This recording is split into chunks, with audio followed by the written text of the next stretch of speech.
À l'ère où la pénurie de main-d'œuvre sévit partout, l'industrie de la construction connaît aussi ses défis. Mais il y a toujours des solutions. L'Association de la construction du Québec, en collaboration avec le Comité sur l'accès et le maintien des femmes dans l'industrie de la construction, souhaite vous présenter des femmes de l'industrie et leur métier. Tout comme moi, parce que je suis ébéniste et entrepreneur général, j'écoute ces femmes qui témoignent de la beauté de leur métier et qui vous inspireront à vous lancer dans cette industrie. Mon nom est Stéphanie Lévesque et bienvenue à 26 femmes, 26 métiers. C'est devenu un équipement commun que les gens ne voient plus, mais qui nous sauve énormément d'énergie parce que si on avait à monter 26 étages, nos jambes s'ennuieraient énormément d'un ascenseur. Et là, je rencontre Nathalie Paquin, qui est une mécanicienne d'ascenseur. Donc, je comprends l'idée derrière le titre de mécanicienne d'ascenseur, mais j'aimerais vraiment que tu me parles de ton métier pour qu'on puisse déboulonner des mythes puis comprendre qu'est-ce qu'il y en est. Bon, bien, au départ, ce qui arrive, c'est sur les chantiers de construction qui sont neufs. Il y a un ascenseur neuf. C'est-à-dire, on part d'un puits complètement vide. Et puis, après ça, d'étape à étape, on installe les rails, les cylindres, la plateforme, le car sling qu'on appelle, c'est le contour de la cabine. Ensuite, c'est le filage. Ensuite, c'est la cabine. Fait que tranquillement, c'est un gros Lego, finalement. Sauf qu'au bout du compte, mais on est content parce que les gens embarquent dedans, puis on pèse sur le piton, puis ça fonctionne. On monte, puis on descend. Non, mais j'avoue que c'est... Hein? C'est très impressionnant. Là, je veux dire... J'ai pas eu la chance, moi, encore, de faire des gros projets hauts. Le plus haut que j'ai fait, c'est 6 paliers qu'on appelle. OK. Parce que tu as le sous-sol, c'est considéré comme un palier. Après ça, tu as le rez-de-chaussée, 1, 2, 3, donc c'est 4 étages pour nous autres. Mais pour moi, c'est considéré comme un 5 paliers. Ensuite, tu as la partie rénovation, qu'on appelle, c'est-à-dire on prend des vieilles ascenseurs qui sont dus d'être rénovés. C'est-à-dire là, on enlève le vieil équipement, puis on remet du neuf. Dans ce cas-là, ça peut être que la cabine qu'on remet à neuf, souvent, ça va être le moteur et le contrôle électrique qui va être changé parce que les vieux contrôleurs, c'est des vieux contacteurs à l'intérieur, c'est rendu désuet. Fait que c'est plus réparable. Fait que les gens disent, bon, mais là, ça vient de brûler, là, ça ne fonctionne plus, mais à un moment donné, il y a beau patcher, mais les plans n'existent plus, on ne trouve plus rien. Fait que, puis c'est la sécurité du public, c'est ça, quand les même, moteurs. Ouais. Fait que oui, effectivement, c'est quand même nos vies. Il y a des ascenseurs qui n'ont pas les mêmes sécurités aux normes d'aujourd'hui. Fait qu'il y a des mises à niveau comme ça. Et tu as la partie maintenance que les gens, un coup que les ascenseurs sont faits, à tous les mois, où il y a un roulement d'aller faire le ménage à l'intérieur du puits, aller vérifier les fuites, aller vérifier si tout fonctionne bien. Puis tu as le service, peu importe que ça soit, la porte n'ouvre plus, il y a quelqu'un de pris dedans.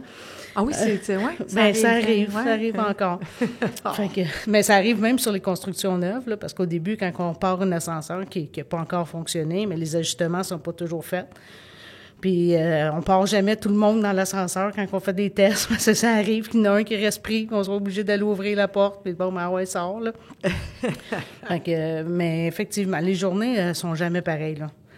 Ça, ça dépend d'un chantier à l'autre, là. Ben oui, j'imagine. Je vais parler en ce moment du chantier qu'on est en train de faire. Il est intéressant parce qu'on a 6 ascenseurs en même temps.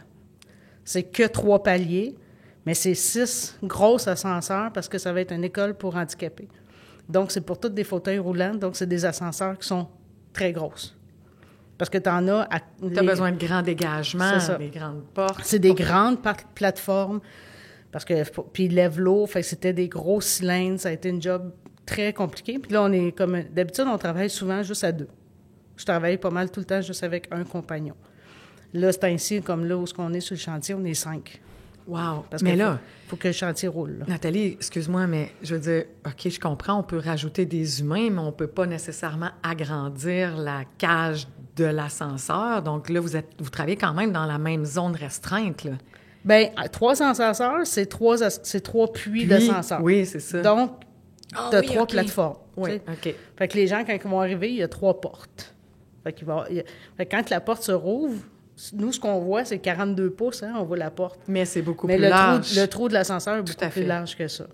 Mais c'est impressionnant. Même au début, j'ai été très impressionnée là, de voir, là, de me promener les premières fois sur le toit de l'ascenseur, puis d'avoir le droit de bouger avec, puis de voir le puits bouger. C'est super intéressant. Puis il y a 3 modèles d'ascenseurs, tu sais. Il y a hydraulique, tout simplement hydraulique. Il y a hydraulique avec des câbles. Et il y a à câble, que c'est les ascenseurs à 5 étages et plus. Ça, c'est vraiment juste des grands câbles, des grandes poulies, que les moteurs sont sur le toit, tu sais. Fait que c'est vraiment les gros ascenseurs, là, que les autres sont plus à moteur à câble qu'on appelle. Puis j'imagine que ça doit faire une installation complètement différente, parce que là, il faut que tu te rendes sur le toit. Donc, finalement, tu travailles en hauteur. Oui. Tu travailles dans des endroits restreints. Oui. Il fait-tu noir? Oui. Il y a des fois qu'on court les lumières, oui.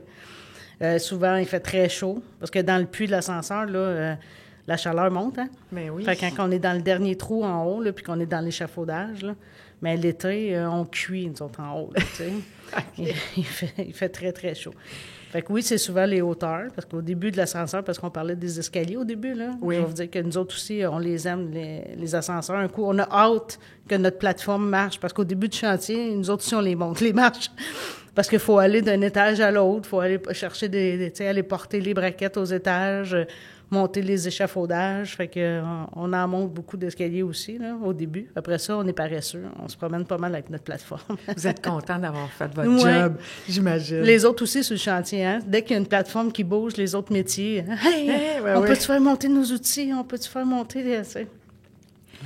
Dis-moi, c'est quoi le type de formation pour devenir mécanicien d'ascenseur? C'est directement le DEP en mécanicien d'ascenseur? Bien, en principe, oui, là, parce que moi, j'ai passé par le bassin parce que j'ai un background d'électromécanicien. Je travaillais dans une usine avant comme électromécanicien, donc j'ai une bonne base d'une machine. Pour moi, un ascenseur, c'est une grosse machine. Fait que ça soit une plieuse pour plier du linge ou une grosse laveuse ou peu importe, c'était une grosse machine. Donc, j'ai pu passer par le bassin. Mais je conseille fortement, si tu as l'âge, puis tu es jeune, puis tu commences, va faire le DEP. Parce que tu vas avoir une bien meilleure base. Bien oui. Ne serait-ce que d'apprendre à te servir des outils. Parce que moi, j'ai toujours une drill, un impact, j'ai un grinder dans les mains, j'ai un César, j'ai une scie à ruban. Tout en même temps! Vous êtes des machines! Non, mais souvent, pas mal tout sur ma table. Oui, j'imagine. Fait que, tu fais un trou, tu installes, fait que de se servir des outils, là, c'est vraiment la base. Parce que quand tu es apprenti, souvent, le compagnon, il n'a pas le temps de te donner la grosse formation, de te dire, ah, ben là, ça marche comme ça, c'est ci, c'est ça. Tu apprends sur le tas. Fait que lui, ce qu'il a besoin, c'est une paire de bras. Puis quand il part, puis il dit, ben va me couper un morceau à 24 pouces, à 23 pouces et quart. Puis l'autre, puis il veut être sûr que tu saches te servir du grinder, que tu vas te débrouiller, que tu brûleras pas toutes les mèches si tu vas pas te blesser. Exactement, tu sais. Fait que c'est la base. Il y en a qui peuvent rentrer par le bassin, mais essayer d'apprendre, au moins, la base de vous servir des outils électriques, tu sais, avant. Pour sa sécurité à soi d'abord. Exactement. Puis pour aider à l'équipe. Par les bassins, les compagnons n'ont pas le temps, vraiment, de te former. Parce que s'il se fie sur toi pour t'envoyer faire quelque chose, parce qu'il espère que tu vas le faire, tu sais. Vous êtes combien de filles mécaniciennes d'ascenseur? Bien, moi, j'en connais pas d'autres, honnêtement, là. Je pense qu'il y en a eu une avant moi qui a pris sa retraite, là, il y a 2 ans. Je n'avais entendu parler, mais je l'ai jamais rencontrée. Puis j'ai rencontré une fille une fois dans une formation. Puis c'est tout. Ouais. Donc, toi, je comprends ton ancien parcours, mais comment tu t'es retrouvée mécanicienne d'ascenseur? T'as entendu parler, t'as eu une opportunité, tu t'es dit, tiens, moi, je vais aller... Oui, bien, ça a été comme tout un hasard parce que, justement, ma conjointe, elle a fait le cours de calorifugage, son DEP. Puis là, il parlait des métiers au début. Puis là, ben, c'est elle qui m'a appelé puis qui a dit, « Hey, regarde donc ça, tu sais. » Fait que là, j'ai dit, ah ben oui, par hasard. Fait que j'ai pris Internet, puis j'ai pris 2 compagnies d'ascenseurs proches. Je les ai écrits. Moi, ça fait 10 ans, je suis électromécanicien, nanana. Ça a pris 20 minutes, j'avais une réponse. Ah oui, hein? Oui, OK. parce que, il manquait de maintenance. Puis vu que j'étais déjà électromécanicien, ils savent que je sais brancher des fils. Ben oui. J'ai une bonne base en mécanique. Fait qu'ils m'ont appelé tout de suite, ça n'a pas été long. J'avais 2 choix d'aller à 2 places. Puis je travaille pour la même compagnie depuis le début. Ça fait 3 ans là, que j'ai changé de place. Parce qu'avant ça, j'étais électromécanicien, puis dans les usines, c'est de soir, de nuit, les fins de semaine, puis ça finit plus, là. Ça, j'étais tannée d'être de nuit, là.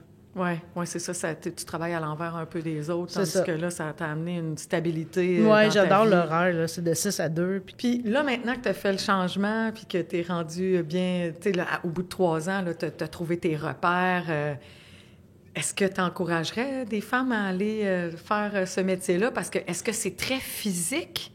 Bien, écoute, je te dirais, ça dépend de la partie de l'ascenseur. Tu sais, quand c'est au début du chantier, oui, c'est physique, parce que tu as tous les gros morceaux.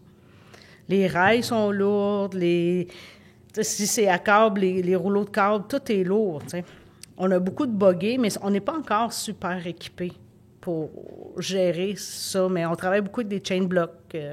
C'est tout à bras. Il n'y a pas encore de winch vraiment électrique sur les chantiers de construction. Peut-être que les grosses compagnies sont mieux équipées, là.